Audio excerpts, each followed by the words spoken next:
सबसे पहले चंद्रशेखर आजाद सीजेआई के समर्थन में उतरे हैं। सीजेआई पर फेंका जूता तो फायर हुए चंद्रशेखर आजाद। कर दिया बड़ा ऐलान, सड़कों पर होगा घमासान। वकीलों के अंदर कहां से आई इतनी हिम्मत? काफी दिनों से मध्य प्रदेश का एक वकील बाबा साहेब के बारे में अपमानजनक बातें कर रहा है और खुला घूम रहा है।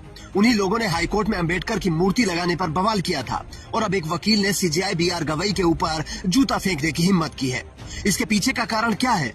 किसी वकील में इतनी हिम्मत कैसे आई कि सबसे बड़ी अदालत के सबसे बड़े जज के ऊपर जूता उठा ले? क्या किसी सफेद पोश का हाथ उसके सर पर है? क्योंकि जिस दिन से एक दलित सर्वोच्च अदालत के सर्वोच्च पद पर बैठा है, तभी से कईयों के पेट में दर्द हो रहा था। इतना ही नहीं, खुद को सामाजिक कार्यकर्ता बताने वाले भी सीजेआई के खिलाफ ऐसी भाषा का प्रयोग कर रहे हैं जो अगर कोई और कर दे तो सीधा जेल चला जाए। जिस वकील ने सीजेआई की तरफ जूता उछाला था, उसने जाते वक्त कहा कि सनातन का अपमान नहीं सहेगा हिंदुस्तान। अब इस वकील के खिलाफ चंद्रशेखर आजाद ने मोर्चा खोल दिया है। उन्होंने कहा कि यह केवल न्याय व्यवस्था पर हमला नहीं, बल्कि जातिवाद और असहिष्णुता का एक प्रतीक है। यह समझना जरूरी है कि जब न्याय के सर्वोच्च मंच पर बैठे व्यक्ति की सुरक्षा और गरिमा पर हमला होता है, तो ये पूरे न्याय व्यवस्था को कमजोर करने की कोशिश होती है। लेकिन कुछ लोग अभी भी सीजेआई के खिलाफ सोशल मीडिया पर जहर उगल रहे हैं। ऐसे तो जिस दिन से सर्वोच्च पद पर एक दलित बैठा, उसी दिन से लोगों के पेट में दर्द होने लगा था। लेकिन जब से सीजेआई ने एक मंदिर के मामले में टिप्पणी की, तब से वो हिंदूवादी नेताओं और समर्थकों के निशाने पर आ गए, जिसका असर आज अदालत में जूते के रूप में देखने को मिला। लेकिन सवाल ये है कि अगर किसी ने यही जूता चंद्रचूड़ साहब पर